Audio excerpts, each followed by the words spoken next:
Salam sejahtera, selamat beraktivitas. Biarlah hari ini jauh lebih baik daripada hari kemarin. Tuhan selalu melimpahkan berkat-berkat-Nya dalam hidup kita. Kita baca dan renungkan firman Tuhan dari Markus 4 ayat 1 sampai 20. Pada suatu kali Yesus mulai pula mengajar di tepi danau. Maka datanglah orang banyak yang sangat besar jumlahnya mengkerumuni Dia, sehingga Ia naik ke sebuah perahu yang sedang berlabuh lalu duduk di situ. Sedangkan semua orang banyak itu di darat di tepi danau itu.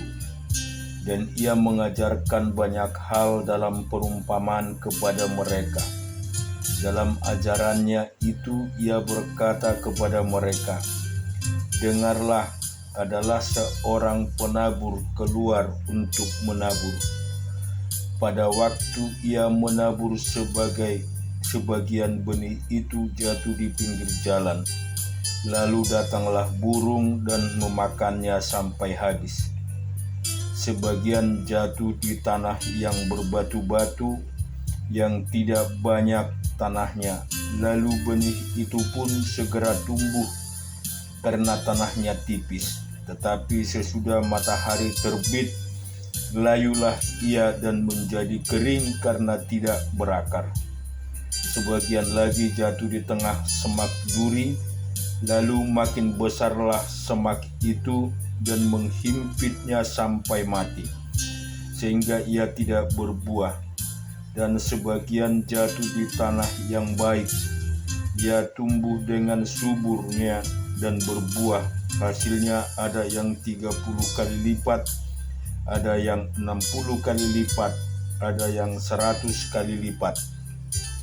Dan katanya, "Siapa mempunyai telinga untuk mendengar, hendaklah ia mendengar." Ketika ia sendirian, pengikut-pengikutnya dan ke-12 murid itu menanyakan Dia tentang perumpamaan itu. Jawabnya, "Kepadamu telah diberikan rahasia kerajaan Allah, tetapi kepada orang-orang luar segala sesuatu disampaikan dalam perumpamaan, supaya sekalian melihat mereka tidak menangkap, sekalipun mendengar mereka tidak mengerti, supaya mereka jangan berbalik dan mendapat ampun." Lalu Ia berkata kepada mereka, "Tidakkah kamu mengerti perumpamaan ini? Kalau demikian, bagaimana kamu dapat memahami semua perumpamaan yang lain? Penabur itu menabur firman. Orang yang di pinggir jalan tempat firman itu ditaburkan ialah mereka yang mendengar firman, lalu datanglah iblis dan mengambil firman yang baru ditaburnya di dalam mereka. Demikian juga yang ditaburkan di tanah yang berbatu-batu, ialah orang-orang yang mendengar firman itu dan segera menerimanya dengan gembira, tetapi mereka tidak berakar dan tahan sebentar saja. Apabila kemudian datang penindasan atau penganiayaan karena firman itu, mereka segera murtad." Dan yang lain ialah yang ditabur di tengah semak duri. Itulah yang mendengar firman itu, lalu kekhawatiran dunia ini akan tipu daya kekayaan dan keinginan-keinginan akan hal yang lain masuklah menghimpit firman itu sehingga tidak berbuah. Dan akhirnya yang ditabur di tanah yang baik ialah orang yang mendengar dan menyambut firman itu lalu berbuah, ada yang 30 kali lipat, ada yang 40 kali lipat, dan ada yang 100 kali lipat. Kita juga baca di 2 Tawarik 29, kita baca dari 16 sampai 36. Sesudah itu masuklah para imam ke bagian dalam rumah Tuhan untuk mentahirkannya. semuanya yang najis yang didapati mereka di dalam bait Tuhan dibawa ke pelataran rumah Tuhan. Orang-orang Lewi menerimanya untuk diangkut keluar ke lembah Kidron. Pekerjaan menguduskan itu dimulai pada tanggal 1 bulan yang pertama. Pada hari ke-8 bulan itu mereka sampai ke balai rumah Tuhan dan menguduskan seluruh rumah Tuhan dalam 8 hari. Mereka selesai pada hari ke-16 bulan pertama. Lalu masuklah mereka menghadap Raja Hizkia dan berkata, "Kami telah mentahirkan seluruh rumah Tuhan, juga mezbah korban bakaran dengan segala perkakasnya, dan meja roti sajian dengan segala perkakasnya, dan segala perkakas yang dibuat Raja Ahaz ketika ia berubah setia pada masa pemerintahannya. Telah kami sediakan dan kami kuduskan. Sekarang semuanya itu ada di depan mezbah Tuhan."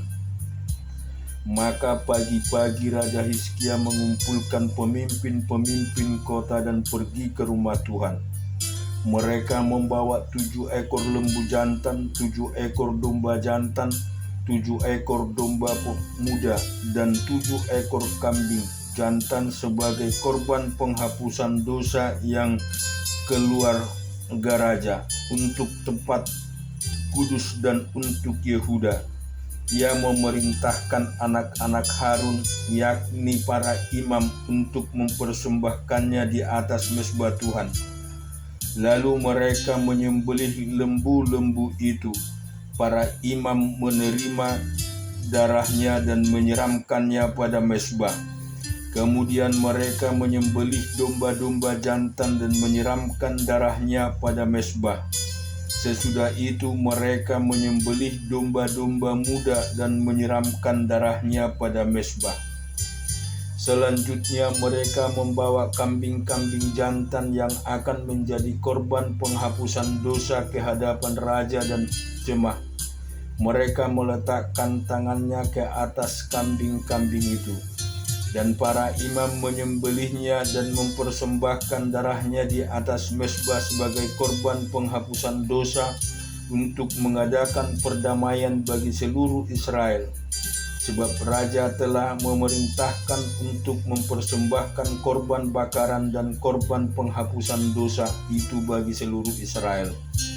Ia menempatkan orang-orang Lewi di rumah Tuhan dengan cakap, gambus dan kecapi sesuai dengan perintah Daud dan Gad, perlihat raja, dan Nabi Nathan, karena dari Tuhanlah perintah itu dengan perantaraan nabi-nabinya. Maka berdirilah orang-orang Lewi dengan alat-alat musik Daud, demikian pula para imam dengan nafiri. Lalu Hizkia memerintahkan untuk mempersembahkan korban bakaran di atas mezbah pada saat persembahan korban bakaran dimulai. Mulailah pula dinyanyikan nyanyian bagi Tuhan dan dibunyikan nafiri dengan iringan alat-alat musik Daud Raja Israel. Seluruh jemaah sujud menyembah sementara nyanyian dinyanyikan dan nafiri dibunyikan. Semuanya itu berlangsung sampai korban bakaran habis terbakar. Sehabis korban bakaran dipersembahkan, raja dan semua orang yang hadir bersama-sama dia berlutut dan sujud menyembah. Lalu Raja Hizkia dan para pemimpin memerintahkan orang-orang Lewi menyanyikan puji-pujian untuk Tuhan dengan kata-kata Daud dan Asaf, perlihat itu. Maka mereka menyanyikan puji-pujian dengan sukaria, lalu berlutut dan sujud menyembah. Kemudian berbicaralah Hizkia, "Sekarang kamu telah mentahbiskan dirimu untuk Tuhan. Mendekatlah dan bawalah korban-korban sembelihan dan korban-korban syukur ke rumah Tuhan. Lalu jemaah membawa korban-korban sembelihan dan korban-korban puji-pujian. Setiap orang yang rela hati membawa juga korban-korban bakaran.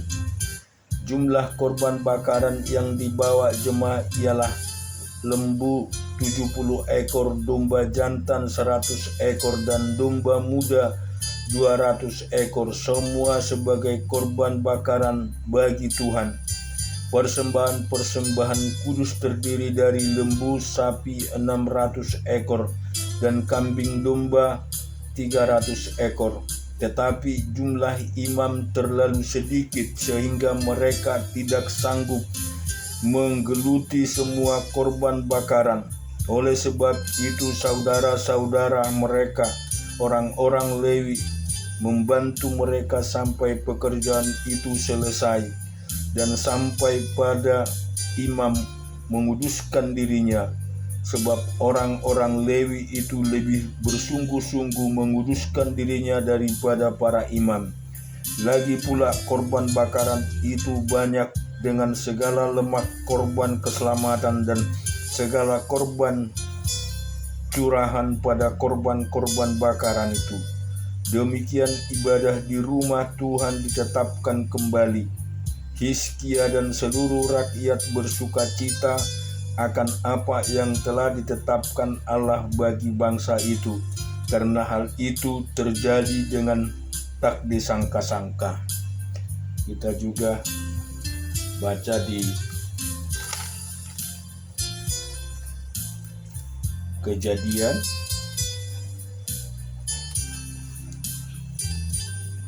(44)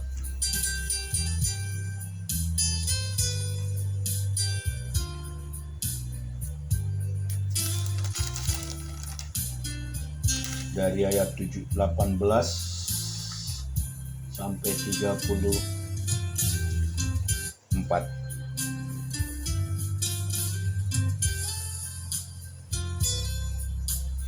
Lalu tampillah Yehuda mendekatinya dan berkata, "Mohon bicara tuanku, izinkanlah kiranya hambamu ini mengucapkan sepatah kata kepada tuanku, dan janganlah kiranya bangkit amarahmu terhadap hambamu ini.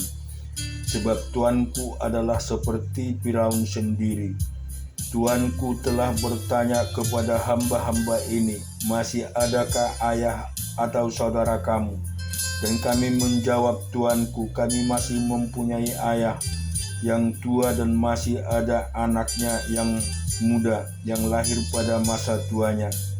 Kakaknya telah mati, hanya dia sendirilah yang tinggal dari mereka yang seibu. Sebab itu ayahnya sangat mengasihi dia." Lalu tuanku berkata kepada hamba-hambamu ini, "Bawalah dia kemari kepadaku, supaya mataku memandang dia." Tetapi jawab kami kepada tuanku, "Anak itu tidak dapat meninggalkan ayahnya, sebab jika ia meninggalkan ayahnya, tentulah ayah ini mati."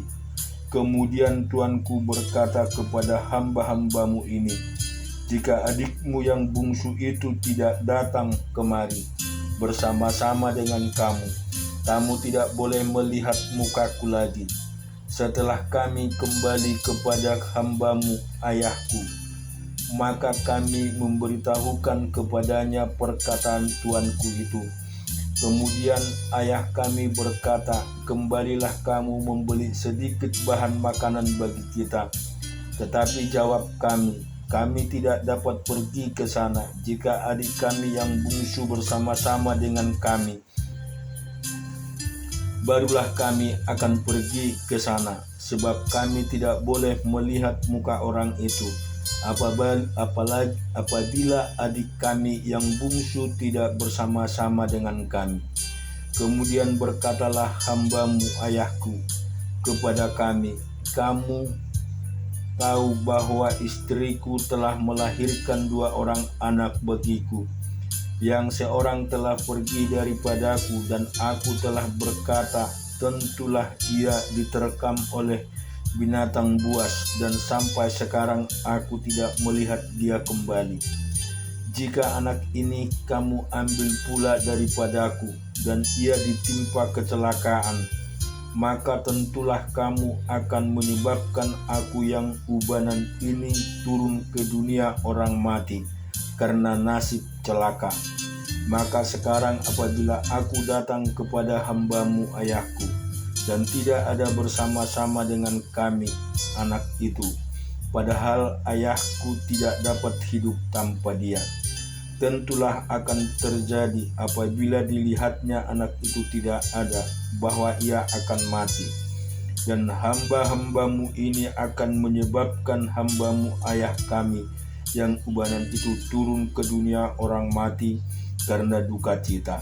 Tetapi hamba-Mu ini telah menanggung anak itu terhadap ayahku dengan perkataan, jika aku tidak membawanya kembali kepada Bapa, maka aku yang berdosa kepada Bapa untuk selama-lamanya. Oleh sebab itu, baiklah hamba-Mu ini tinggal menjadi budak tuanku, menggantikan anak itu, dan biarlah anak itu pulang bersama-sama dengan saudara-saudaranya. Sebab masakah aku pulang kepada ayahku apabila anak itu tidak bersama-sama dengan aku? Aku tidak akan sanggup melihat nasib celaka yang akan menimpa ayahku. Amin. Tuhan memberkati kita semua.